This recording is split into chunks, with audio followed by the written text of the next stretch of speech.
Antes de nada, desde luego, me gustaría agradecer la invitación al Círculo Podemos de Lisboa y al MOB por la posibilidad de estar esta noche aquí con vosotras y vosotros, pudiendo de alguna forma trasladar y exponer dos cuestiones, que es en las dos cuestiones en las que me quiero centrar. En primer lugar, ¿qué es Podemos? ¿Qué ha significado Podemos? ¿De dónde viene Podemos? ¿Cuál es su origen? Y en segundo lugar, ¿qué propone Podemos? ¿Y qué propone específicamente en el terreno económico, en el terreno de sus propuestas económicas? Bien, cuando pensamos o cuando tratamos de pensar en las coordenadas españolas, ¿no?, en cómo ha surgido Podemos, en qué significa Podemos, en cuál es su origen, desde luego tenemos que remontarnos a algo que compartimos, yo creo, con la realidad social portuguesa, que es la expresión de un profundo malestar social, que es un cabreo, podríamos decir, un enorme malestar que atraviesa al conjunto de la población, fundamentalmente como consecuencia de tres cuestiones. Por supuesto, como consecuencia de los propios efectos que tiene la crisis, pero yo diría que los efectos de la crisis no son el principal elemento que ha generado la ira social, que ha generado el descontento social. Yo diría que son otros dos. En segundo lugar, las políticas de la Troika y cómo se ha gestionado la crisis, las consecuencias que han tenido las políticas aplicadas han visibilizado que la crisis no solo era una crisis económica, sino también era una estafa política y una estafa social que permitía a las élites dirigir el proceso en beneficio propio. Pero además ha habido una tercera cuestión que en el caso español ha sido muy evidente y que ha contribuido a este profundo malestar de la ciudadanía,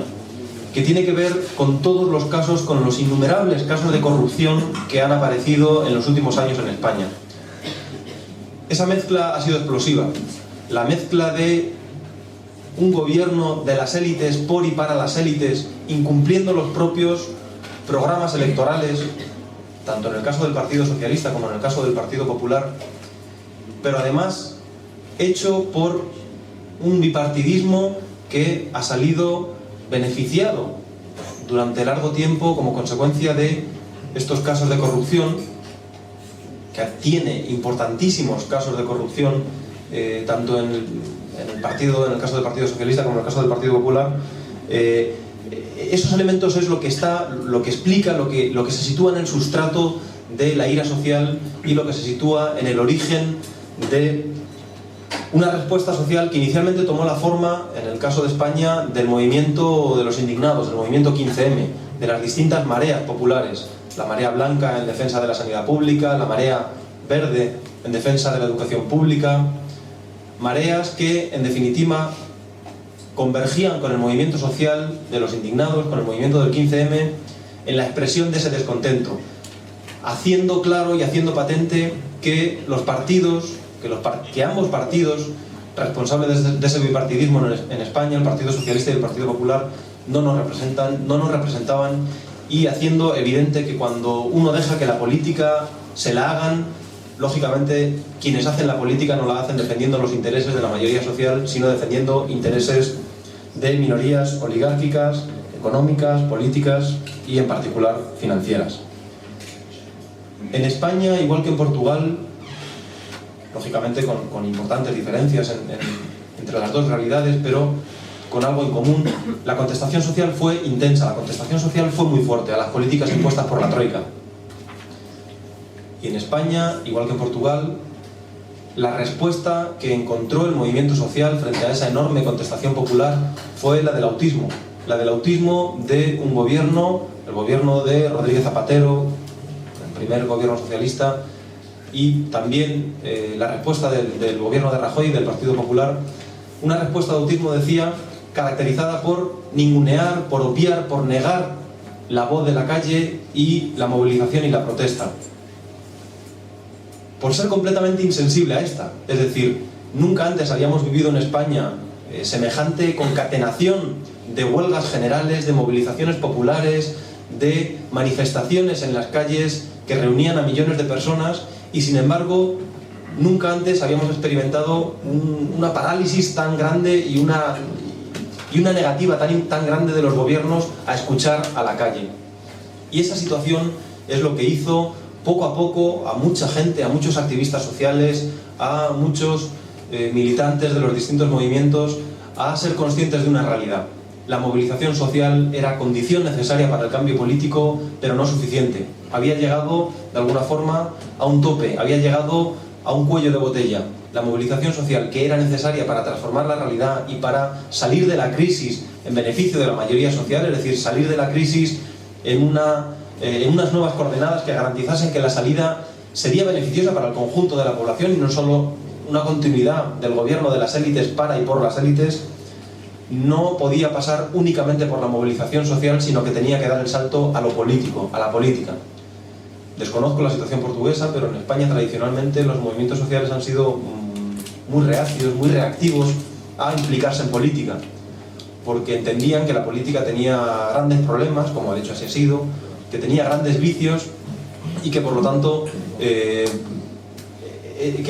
podía entrañar grandes peligros. Y sin embargo, a lo que hemos asistido en los últimos años es a una maduración, podríamos decir, del movimiento social o de los distintos movimientos sociales en España, que han llegado a la conclusión de que era necesario dar el salto a lo político. Ese salto a lo político no ha pasado por las fuerzas políticas tradicionales, desde luego no ha pasado por la derecha española, por el Partido Popular. Un Partido Popular que cohesiona al conjunto de la derecha, pero que no presentaba alternativa ninguna a los programas de gobierno de gestión de la Troika. Pero tampoco pasaba o podía pasar por un Partido Socialista inhabilitado precisamente por su último gobierno para dar respuesta a esa movilización social y para traducir la movilización social en un cambio, podríamos decir, de progreso social para el conjunto de la ciudadanía. Incluso fuerzas que a priori podrían haber estado llamadas a canalizar ese cambio, como era el caso de Izquierda Unida, tampoco pudieron hacerlo. Tampoco pudieron hacerlo porque de alguna forma eran rehenes de ese régimen constitucional del 78, en tanto en cuanto habían participado, o buena parte de la población entendía que venían participando de sus principales acuerdos y por lo tanto eran cómplices de alguna forma, ojo, con muchos matices, de parte de este andamiaje institucional. Y es ahí donde cabe entender y donde es posible comprender el surgimiento de Podemos. Ojo, y no es posible entender el surgimiento de Podemos como el partido que representa al conjunto del movimiento social, de los movimientos sociales o de la movilización social. No es así. Podemos es algo diferente. No pretende representar al conjunto de los movimientos sociales, pero es la expresión institucional, política, de un descontento que ya había sido expresado por los movimientos sociales y simultáneamente trata de ir más allá de los propios movimientos sociales, de la propia movilización social, y trata de generar una propuesta institucional que recoja y que pueda lanzar los anhelos de la ciudadanía española por transformar la realidad, por transformar una realidad que en el fondo evidencia una crisis profunda de régimen, una crisis profunda del régimen constitucional que en 1977-78 se pone en pie en España. Ojo, un régimen constitucional que a la altura de hoy día no ha sido roto por abajo, no ha sido roto por el descontento ciudadano, no, ha sido roto por arriba. Es decir, han sido los principales partidos políticos, Partido Popular y Partido Socialista, y las élites económicas y financieras del país, las que en un momento dado han decidido romper los acuerdos constitucionales a los que llega la sociedad española en el 77 y 78. En el momento en el que la crisis empieza a ser gestionada, como ha sido gestionada en España, de modo muy similar a como ha sido gestionada en Portugal, lo que se evidencia es que nuestra Carta Magna ya no se cumple,